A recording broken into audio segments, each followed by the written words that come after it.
The Spotlight brought to you by Beacon Plumbing. Good evening and welcome to The Spotlight. Thanks for joining us. I'm David Rose. And tonight we're going to pay tribute to a hero. It's just, they ain't even that. They like, okay, you're like, yeah, we know it's a problem. We not going that far out. The violence and disregard for the law is rampant, and the politics aren't protecting people like they're intended to. And innocent victims are being hurt and killed every week.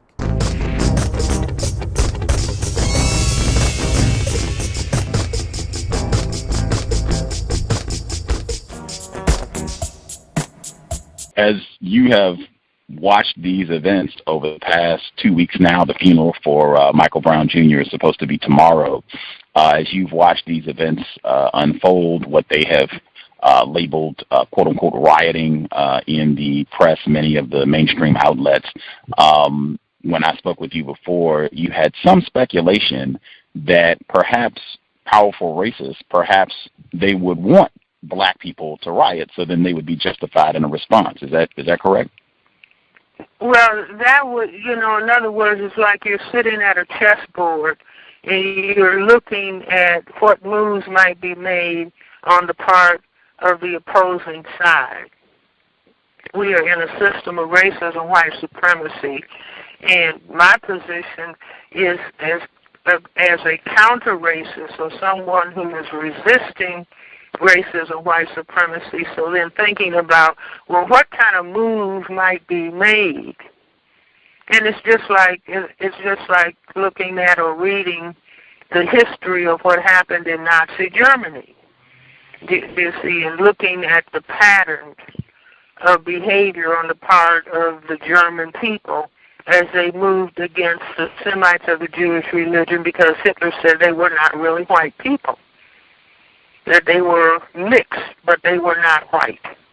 And so therefore they were going to be killed.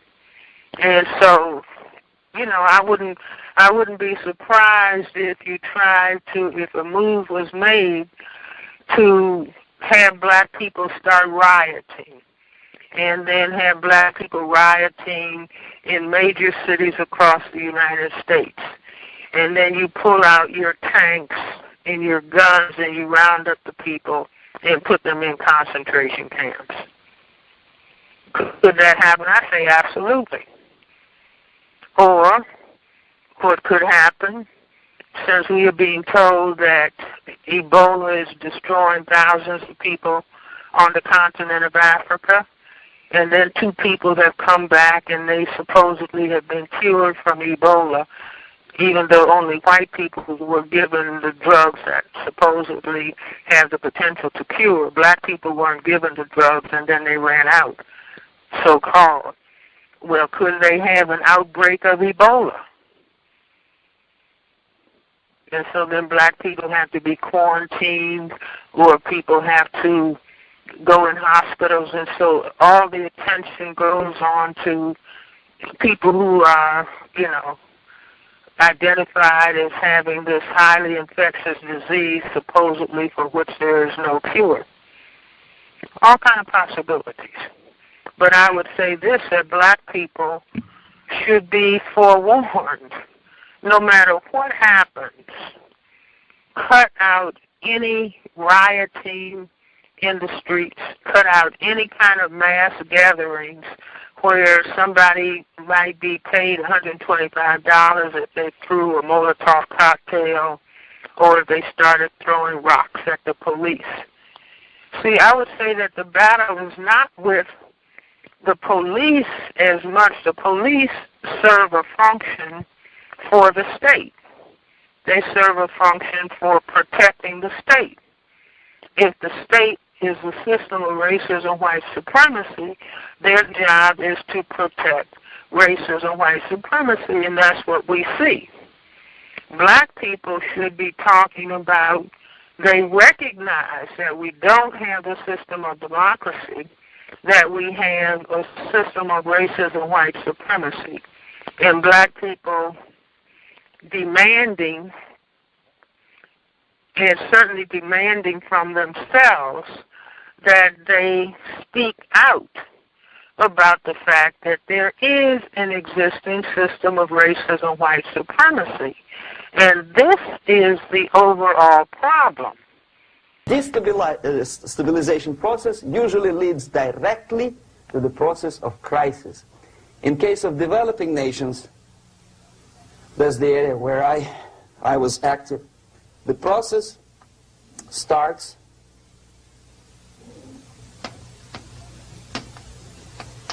when the legitimate bodies of power, the social structure collapse. It cannot function anymore. So instead, we have artificial body injected into society, such as non-elected committees. You remember I was talking about them here. Social workers who are not elected by people, media who are self-appointed rulers of your opinion, some strange groups which claim that they know how to lead society forward. They don't usually. All they care is how to collect donations and sell their own concocted ideology, mixture of religion and ideology. Because this system determines what happens to black people in economics, education, entertainment, labor law, politics, religion, sex, and war.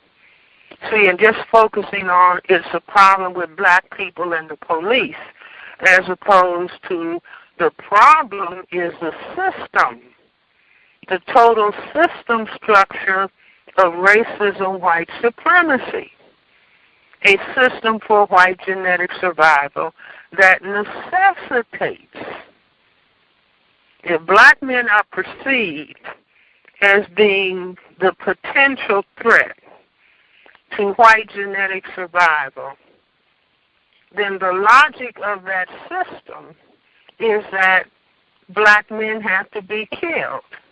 And if black men are killed, then that's genocide for black people. That's, in my view, where our discussion needs to be at this point in time. See, not running wild in the street. I would even say, black people, if we have a system of racism, white supremacy, then we can expect to see the kind of events that occurred in Ferguson. And if black people perceive it doesn't look like justice is going to play out in Ferguson, then black people making their move on the black side of the chessboard say, well, we will have a response, and our response will be to have a blackout of Halloween, Thanksgiving, and Christmas. It's just sad. Two bands to get out, man. Two bands shooting 13. That's all it costs. And then they got him in court with a mask on. Like, who cares if this motherfucker get coronavirus, man? I was thinking that shit. The lawyer don't have one on. He said, where are your thug energy at in that courtroom? I want to hear all that drill music when you in that courtroom. He ain't scared of nobody else. He's scared of 19, though. Man. That shit embarrassing, man. This shit. Damn. Listen, man. At the end of the day, man. At the end of the day, this if you're just joining us, there's been 4 mass shootings since this happened.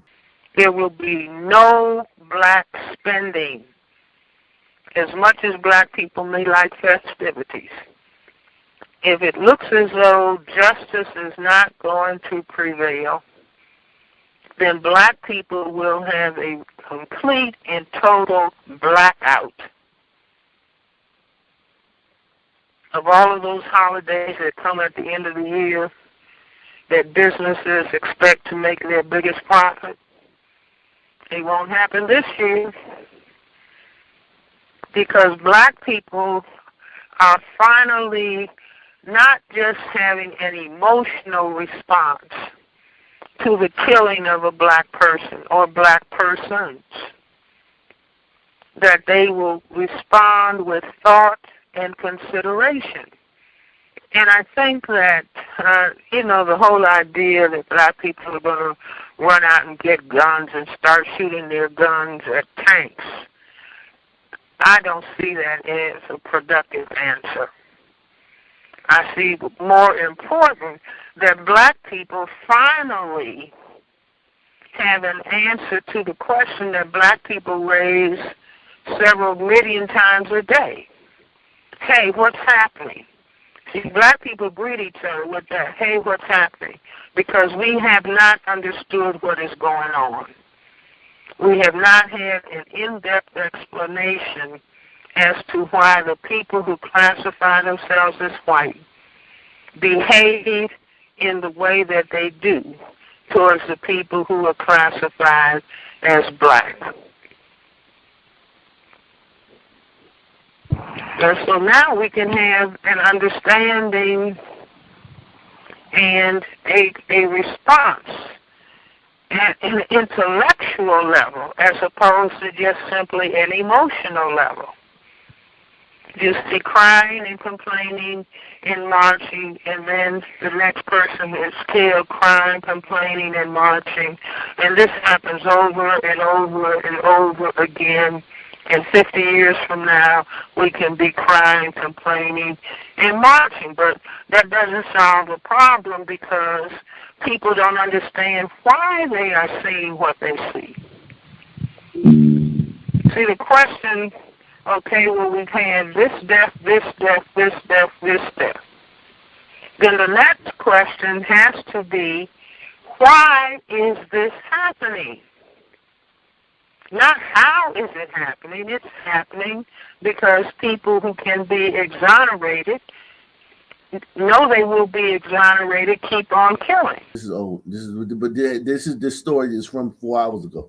At 12:22 a.m., Plain County police officers. Hold on. April 17th is today. Wait a second. Yeah, it's today. Clay County. On April 17th, 2022, at 12:22 a.m., Plain County police officers responded to the 200 block of Valley Hill Road, Riverdale, Georgia, in reference to a purchase shop call. Upon arrival, officers learned the victim, 19-year-old black male Reginald Manuel, wounded in the driveway from a gunshot wound. While officers were rendering aid, Mr. Manuel was able to declare who shot him. Mr. Manuel later succumbed to his injuries at the hospital. During the investigations, officers learned Mr. Manuel was attending an Easter gathering with his girlfriend and her family. A heated argument started between the victim and his girlfriend's mother in reference to Mr. Manuel wanted to remove his child from the residence. So you hear that? The guy who got shot was there with his girlfriend at an Easter function, and he wanted to take his child from the residence. His son. So then he gets into it. This guy gets. Manuel walked out of the residence after the verbal altercation. After speaking with multiple witnesses and using the information provided by the victim, Jaswan Barrows, the mother's boyfriend, was identified as the shooter and charged. Think about this. Think about how dysfunctional the community is. Baby mama drama. The daughter and her boyfriend come to her mom's house for an Easter function. The son wants to take the baby out of the house. He ends up getting shot by the mom's boyfriend. So the mom and the daughter no longer have boyfriends. That's crazy. That's wild as shit. We're done, man. So is this guy getting out? Is he going to get like a bail and an ankle bracelet, do you think? Yeah, I'm definitely going to get a bail, but in Clay County, yeah, probably. Yeah. As the shooter and charged with malice murder, aggravated assault, possession of a firearm during the commission of a crime, and possession of a firearm by a convicted felon. Look at his name. Jaswan Santrone Burrows. Santrone. Santrone. Somebody got fancy with it. She tried to do the Patron. Right. It said Santrone. Wow. My baby gonna be Santrone, not Patron, but Santrone. Oh, ugly ass bitch. God damn it. Fuck up his resume from birth. Right. Damn. Wow. The fuck you gonna do with that name, Nick? God damn. Not much. Here, we have all this artificial's body claiming power. If the power is denied to them, they take it by force. In case of Iran, for example, all of a sudden we have revolutionary committees. What kind of revolution? There was no revolution yet, and yet they had the committees. They were taking power of judgment. They had the power of execution, they had the power of legislation, and that they had the power of judicial. All of them combined in one person, who is half-baked intellectual, sometimes graduated from Harvard University or Berkeley. He comes back to his country and he thinks that he knows the answer to all the social, economical problems. Okay? Crisis is when society cannot function any more productively. It collapses, obviously. That's the word for crisis. So therefore, the population at large is looking for a savior. The religious groups are expecting a messiah to come. The workers say, we have family to feed. Let's have a strong government, maybe socialist government, centralized. When somebody put the employers on their place and let us work. We are sick and tired of going to strike and missing overtime and all that stuff. We need some strong man, strong government, a leader, a savior is needed. Population is sick and tired already. And here we are. We have a savior. Either a foreign nation comes in, or the local group of leftists, Marxists, no matter what they call themselves, Sandinista, a reverend or some sort, Bishop Muzureva, like in Zimbabwe. Not how is it happening, it's happening because people who can be exonerated know they will be exonerated, keep on killing. That's how it is happening. But why is it happening is a deeper and more fundamental question. See, that's a question of science. That's what little children know.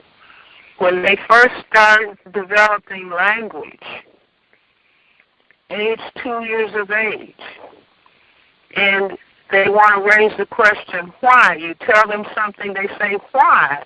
They raise that question so many times that parents can get exhausted. But what the child is doing is asking cause and effect. Cause and effect. And this is what makes the brain-computer function.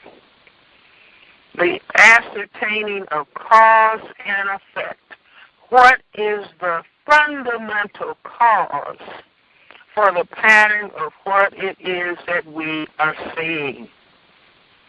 And so we are seeing this pattern once black people got out of the formal phase of formal slavery, which was a phase of racism, white supremacy, and black people were supposed to be free. There has been this open season attack on black males, black people in general, but black males in particular, in one form or another. Because the black people were supposed to be emancipated. They could move around in a way that they could not move on the plantation. And so they could move in such a way that they might become a threat to white genetic survival. See, on the plantation was a place where they could develop scientific understanding of what would happen if you mixed a black person and a white person sexually. See, there was rampant rape on the part of white slave masters towards African women. And they could see, you mix black plus white, you never get a white. You mix black plus white, you always get a color. So the plantation, one might say, was a genetic laboratory in seeing and understanding white genetic annihilation. Wow. So once there was emancipation, then there had to be control of white genetic annihilation. See, if Abraham Lincoln, upon emancipating the slaves, so-called, if everybody was made a social equal and people were not paying attention to skin color, then there wouldn't be any white people. There would have been white genetic annihilation, not because of rape. See, white males say they're not men until they've had sexual relations with a black woman. They don't think of themselves as men until they have had sexual relations with a black woman. And on the other hand, the white female, when she's asked who is your ideal mate, she says tall, dark, and handsome. And what does she want at Valentine's Day? Chocolate. And preferably chocolate with nuts. Say, everybody, have you seen my balls? They're big and salty and brown. Suck on my chocolate salty balls. Suck on these balls. Suck on these balls. Suck on my balls.